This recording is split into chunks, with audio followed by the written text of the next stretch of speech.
एक Japanese soldier का plane जो है वो वर्ल्ड वॉर 2 के दौरान यहाँ पे क्रैश हो जाता है एक आइलैंड के ऊपर, जिसमें यहाँ पे अमेरिका के और जापान के लोग जो है वो मिक्स होकर रहते थे और अमेरिका के लोग उसको जो है वो पकड़ लेते हैं। और उसके बाद फिर उसी आइलैंड के ऊपर अमेरिका और जापान के लोगों की लड़ाई हुई। तो कौन जीता था ये लड़ाई और उस पायलट के साथ क्या हुआ था, ये सब कुछ जानेंगे हम आज की इस वीडियो के अंदर। तो देखिए, मी हाउ जो है वो एक आइलैंड है जो यहाँ पे वर्ल्ड वॉर 2 के टाइम पे अमेरिका के और जापान के लोग जो है वो मिलकर इस आइलैंड के ऊपर रहते थे। और अमेरिका और जापान की जब जंग चल रही थी यहाँ पे वर्ल्ड वॉर 2 के अंदर, तो एक जैपनीज प्लेन जो है वो आकर इस आइलैंड के समंदर में यहाँ पे क्रैश होता है। तो कुछ अमेरिकन लोग, 2 अमेरिकन लोग और एक जैपनीज बंदा जो है वो उस प्लेन को देखते हैं। वो सब यहाँ पे फौरन भागते हैं उसकी हेल्प के लिए और उस बंदे को जो है वो वहाँ से निकालते हैं प्लेन से। और उसके अलावा उस बंदे में से जो है उनको कुछ डॉक्यूमेंट्स और एक गन मिली थी यहाँ पे, जिसे यहाँ पे उस आइलैंड का जो यहाँ पे चीफ था बैन, वो यहाँ पे रख लेता है।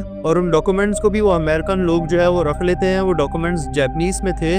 और उसके बाद फिर यहाँ पे जो है उसको लाया जाता है, उसको जो है वो उसको लिटाया जाता है एक घर के अंदर। और उसको एक जैपनीज डॉक्टर चेक करती है और कहती है कि ये बिल्कुल ओके है, ये बिल्कुल सही है, तंदुरुस्त है, थोड़ी देर बाद इसको होश आ जाएगा। और उसके बाद फिर जब उसको होश आता है तो वो लोग जो है उससे बात करने की कोशिश करते हैं, लेकिन क्योंकि वो जैपनीज था और ये सारे लोग यहाँ पे अभी अमेरिकन खड़े हुए थे, तो उसके बाद फिर ये लोग जो है वो योशियो को बुलाते हैं, जो कि एक जैपनीज बंदा था इस आइलैंड के ऊपर।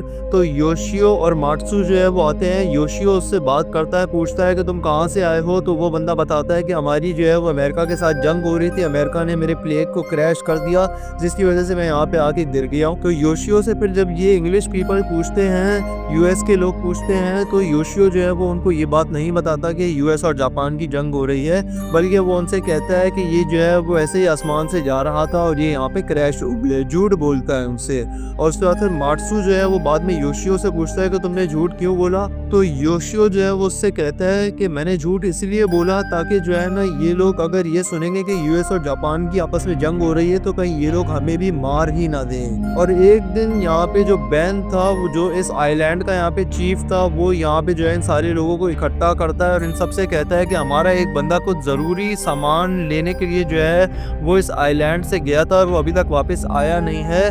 तो हमें जो है वो यहाँ पे रेडियो को सही करना होगा ताकि हमें जो है वो उससे कांटेक्ट हो सके हमारा।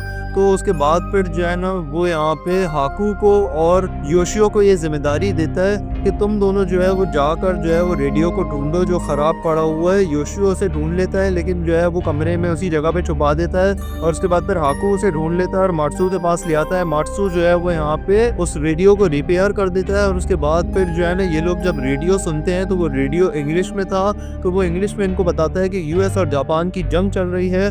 तो उसके बाद फिर ये लोग समझ जाते हैं कि वो पायलट जैपनीज है। एक बंदा यहाँ पे जाता है और उस पायलट को मारना शुरू कर देता है और उसके बाद फिर उसे बांध कर जो है मार रहा होता है। तो बैन वहां पर आता है और उसे रोक देता है, बोलता है कि ऐसा कुछ मत करो। और बैन जो है वो हाकू को कहता है कि अब तुम जो है इस पायलट की रखवाली करोगे। जो योशियो था वो यहाँ पे आता है हाउबेल के पास और वो हाउबेल से कहता है कि जब तुमने यहाँ पे इसको जो है पायलट को समंदर से उठाया तो क्या इसके पास कोई डॉक्यूमेंट्स वगैरह मिले थे। तो हाउबेल कहता है कि हाँ मुझे मिले थे। तो योशियो कहता है कि मुझे वो डॉक्यूमेंट दे दो, उसके बदले मैं तुम्हें पैसे दूंगा। लेकिन हाउबेल जो है वो उसको वहां से जाने को कहता है और डॉक्यूमेंट्स नहीं देता। और ये बात वो जाके बैन को बता देता है और योशियो और उसकी वाइफ जो है वहां से भागने का जो है वो प्लान करते हैं। वो अपना सारा सामान बांध लेते हैं। उसके बाद फिर वो सोचते हैं कि वो पायलट को भी साथ लेकर भागेंगे और मात्सु को भी, क्योंकि वो भी जैपनीज हैं।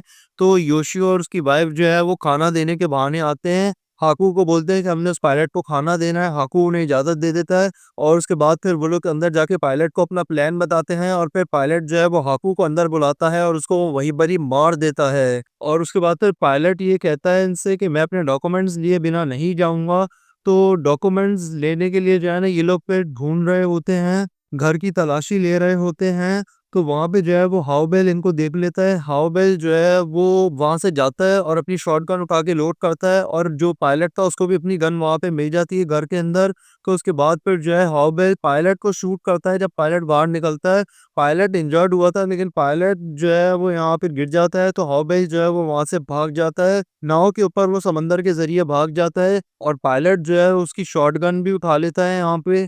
और उसके बाद फिर ये लोग जो है वो मात्सु के पास जाते हैं और मात्सु को अपना प्लान बताते हैं। मात्सु को भी अपनी टीम में ले लेते हैं। उसके बाद फिर ये लोग जापानीज़ डॉक्टर के पास जाते हैं। वो ये काम करने से मना कर देती है कि मैं इस पायलट को जो है वो सही नहीं करूँगी। उसके बाद फिर ये गन पॉइंट कर देता है पायलट उसके ऊपर और उसको ये लोग साथ लेकर जा रहे होते हैं कि एला इनको देख लेती है। एला को भी ये गन पॉइंट के ऊपर किडनैप करके घर के अंदर ले जाते हैं। और फिर जो है जो डॉक्टर है वो गन पॉइंट के ऊपर जो है वो उस पायलट को जो है वो सही करती है। इतने में बेन वहाँ पे आ जाता है। पायलट जो है वो उसके ऊपर गन पॉइंट कर देता है और उसको बोलता है कि मेरे डॉक्यूमेंट्स कहाँ हैं? तो बेन जो है वो उससे कहता है कि वो हाउबेल के पास है और हाउबेल जो है वो यहाँ से जा चुका है। तो जो है जो पायलट है वो बेन से बोलता है कि तुम जो है वो हाउबेल को वापस लेकर आओ तभी मैं तुम्हारी बीवी को छोड़ूँगा वरना मैं तुम्हारी बीवी को नहीं छोड़ूँगा।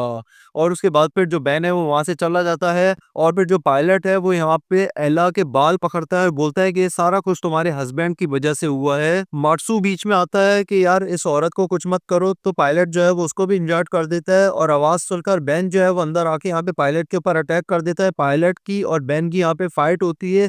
बेन जो है वो उसको मारने ही वाला था चाकू से लेकिन जो है एला उसको मना कर देती है और उसके बाद फिर वो पायलट अरेस्ट होने के डर से जो है वो अपने आप को ही जो है वो छुरा मार लेता है और सुसाइड कर लेता है। और उसके बाद फिर योशिदा कहता है कि मेरा ही प्लान था भागने का, ये सब कुछ मेरी वजह से हो रहा है। हम लोग मिलजुल कर रह रहे थे और अब हम लोग आपस में लड़ रहे हैं, ये सब मेरी वजह से हो रहा है। तो वो अपने आप को गन शॉट मार के जो है वो अपने आप को सुसाइड कर लेता है। उसके बाद फिर अगले दिन हाउबेल जो है वो यहाँ पे आ जाता है अमेरिकन सोल्जर्स को लेके और वो लोग जो है वो मात्सु को, उस फीमेल डॉक्टर को और जो योशियो था उसकी वाइफ को जो है वो अरेस्ट कर लेते हैं और उनको जो है वो 31 मंथ्स उन्होंने अरेस्ट करके रखा।